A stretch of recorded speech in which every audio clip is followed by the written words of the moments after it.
They'd left Zalshun behind, but the screams followed. Not the literal kind, though Dagon did scream in his sleep, but the kind that hung in the air after the storm passed.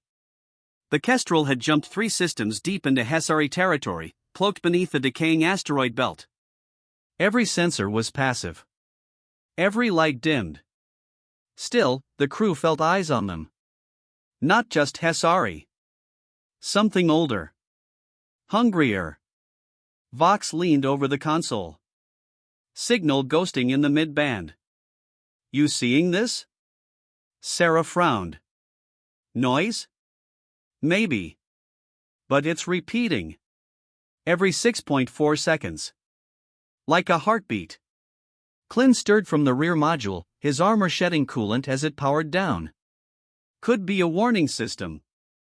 Dominion ships used pulse beacons in pre-battle sweeps. No fleet here, Sarah muttered. No anything. Dagon appeared in the doorway. He wasn't wearing armor anymore, just a scorched tactical suit and a blade on his back made from something that looked uncomfortably like bone. They're coming, he said. Who? Vox asked. Not the Hessari. Sarah turned. Then who are we hiding from? Dagon's red glow eyes flared. The ones they built to replace them. The Kestrel shook. A tremor. Distant. Barely noticeable. But real. Clint braced himself against the wall. Microgravity distortion. Something big just entered this sector. Sarah snapped on external feeds. Visual up in 5. What came into view wasn't a fleet. It was a cathedral. Or that's what it resembled. A vessel, massive and angular, built like a church fortress. Carved with statues, wings, and spires that shimmered with containment runes. It moved without thrusters. It glided. The sensors read it as over 100 kilometers long. Vox whistled. What in the void is that? Judicator-class divine carrier, Dagon said. Carries the ascended. Synthetic god hybrids. Half AI, half myth. They use these against rebellions? Clint asked. No, Dagon said. They use these when they want to erase the idea of rebellion. They had to move. Sarah burned a microburst from the retrojets, arcing the Kestrel behind a cluster of metallic asteroids. Not fast enough. Ping. Target lock. They've seen us, Vox snapped. Brace. The blast didn't come from the carrier, it came from one of its escort drones. A serpent-like construct with plasma shears for wings dove toward them, howling through space like it enjoyed the hunt. Sarah jinked hard, the Kestrel barely avoiding the first strike. The second took out their starboard camera. Clint roared. Permission to fire. Denied. Vox said. We hit back, the whole sector lights up. Then do something. Dagon stepped forward. Open the bay doors. What? Sarah blinked. You'll get spaced. Open them. She obeyed. Dagon stepped into the vacuum like it was air. No suit. No hesitation. His body shimmered, then vanished in a blur. The drone never had a chance. One moment it was diving. The next, it was in pieces. Dagon stood on a drifting wing, dragging his blade through the hull. He returned 20 seconds later, covered in black fluid. Still think we're prey? He asked. Silence. The divine carrier hadn't fired. It didn't pursue. It just hovered. Watching. Like it had seen what it came to see. Then it turned. And left. Vox exhaled. Why didn't it finish us? Dagon leaned against the wall. Because it wasn't hunting us. It was observing me. Clint rumbled. So we're bait. No, Dagon looked out the viewport. We're the spark. They hid in the storm belt of a rogue planet for 5 hours, letting systems cool and refit. Dagon paced. Vox monitored local channels. Klin cleaned weapons that couldn't possibly be clean enough. Sarah stared at the message logs Dagon had decrypted from Zalshun's old temple mainframe. Names. Coordinates. Maps. Each one labeled with a dead human dialect: Russian, Swahili, Quechua, Urdu. These are colonies, she whispered. Human colonies. Exile seeds, Dagon confirmed. Dropped on fringe worlds by Hessari during the Purge. Most were expected to die. But they didn't, Vox said. Dagon nodded. They evolved.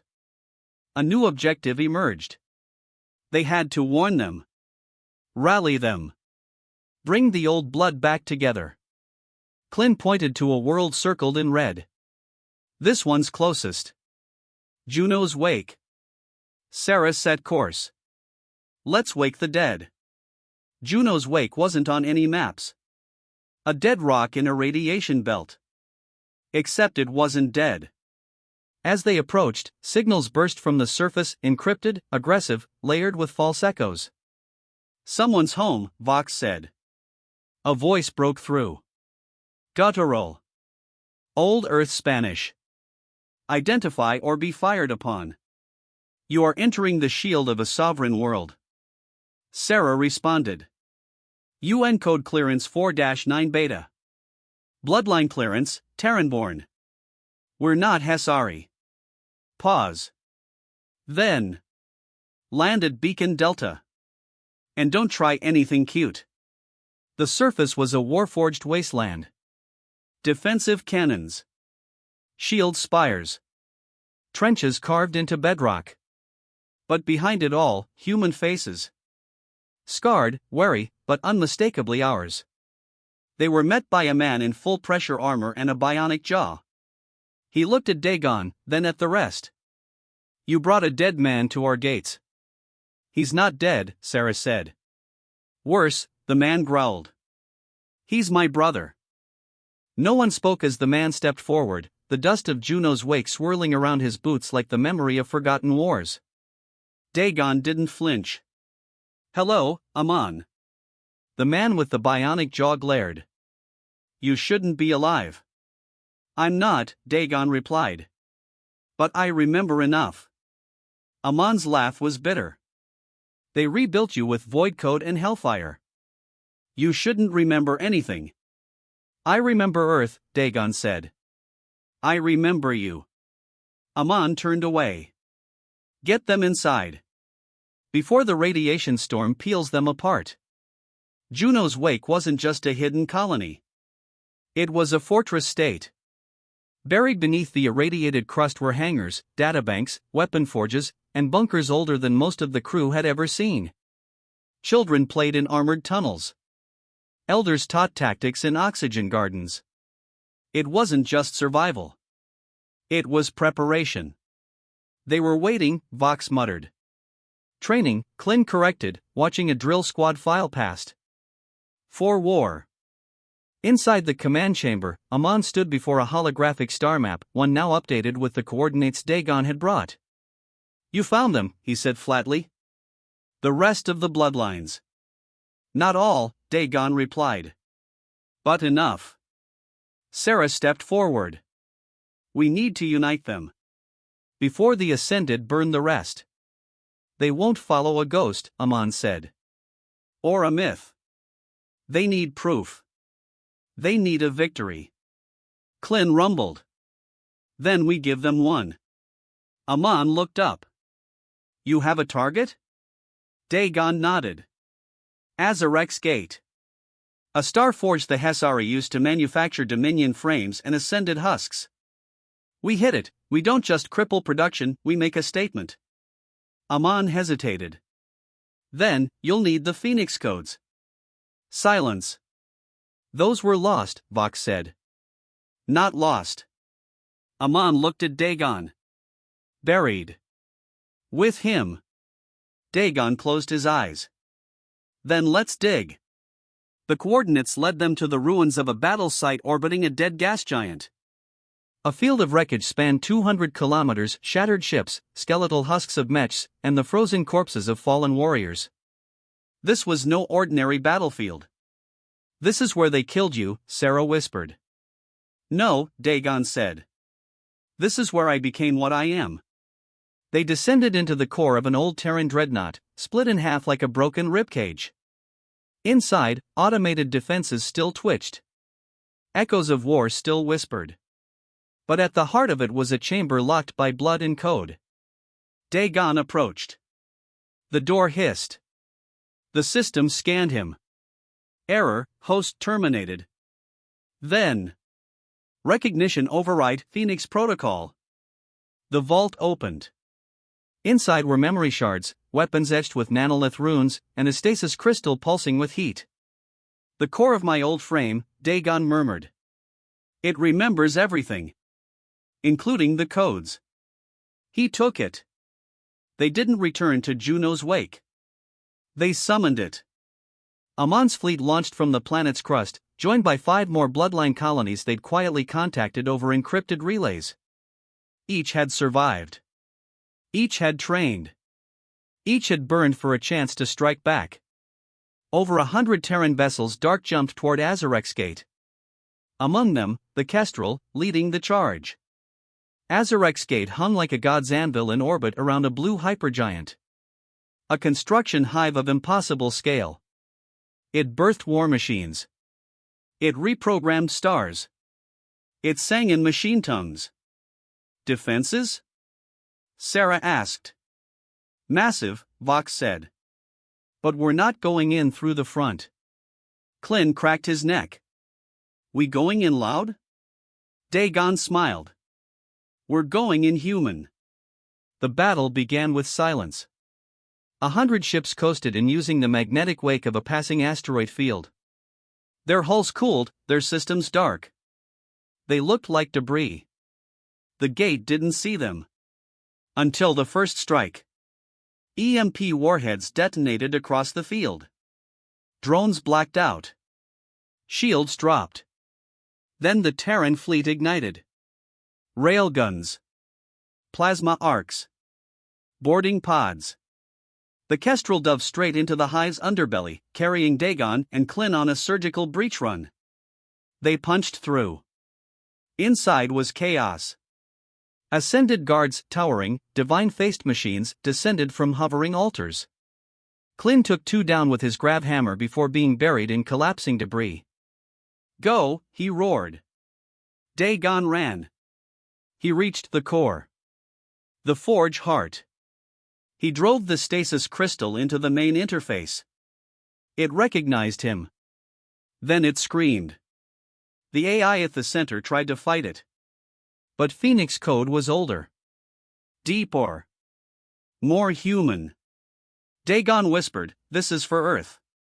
And detonated the core. The explosion wasn't nuclear. It was symbolic. A signal burst across the sector, every colony, every world tuned to Hessari frequencies heard it. A Terran voice. Dagon's voice. We are not prey. We are not extinct. We are returned. Juno's wake and the others jumped out just as the forge collapsed into its own artificial gravity well. The gate was gone. The sector burned. And for the first time in 2 centuries, the stars echoed with a new sound. Fear. Not from humans. From the gods they once served. The dust of Azarex's gate still swirled through deep space when the last of the Terran fleet dropped from warp. Silence ruled the void now, not the oppressive silence of being hunted, but the calm that follows when the predator dies first. In the war room aboard the Kestrel, bruised and scorched, the crew watched the final data stream from the battle. Debris from the forge floated like cosmic shrapnel. Ascended signatures, 0. Hessari backup fleets, silent.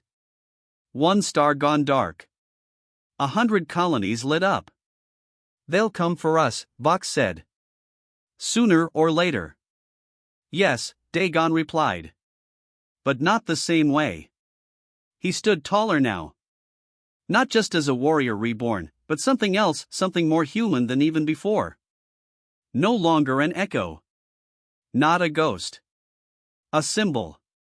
Sarah leaned on the console beside him. So what now? We rebuild? We teach, Dagon said. We show them we remember who we are. That we were never prey. That even scattered, even hunted, we endure. That's our gift. That's our curse. And our legacy. Amon's fleet regrouped behind them. Juno's wake and its sister worlds began transmitting open channels. Terran's standard. For the first time in 200 years, human voices rang out not in fear, not in surrender, but in defiance. From fringe planets to deep vaults, the exiles heard. Refugees. Mutants. Forgotten bloodlines. They rose. Not because Dagon was their leader, but because he reminded them of who they used to be. Back on Zalshun, where it all began, a lone Hessari scout combed through the ruins of the shattered temple. He tapped his communicator. Confirming anomaly. Divine presence nullified. Human corruption spreading. He turned to flee. But he was not alone. A child stood in the temple's center, her eyes glowing softly with fractured starlight. She held a blade made from the bones of gods. You called us prey, she said. The Hessari raised his weapon. Too late. Years later, old myths began to shift. Across alien worlds, ancient codices rewritten in fear. Murals defaced. Sculptures toppled. The image of the human changed, no longer weak, no longer small. But primal. Clever. Unstoppable. In a galactic museum once run by the Dominion, one inscription remained untouched. Beware the species that does not forget. Beware the ones that hunt gods. Moral asterisk. Humanity's strength was never its size, its weapons, or its numbers. It was the refusal to die quietly. The memory of fire. The imagination to see beyond chains. And the terrible, beautiful will to make their own myths asterisk even if it meant breaking the ones that came before asterisk.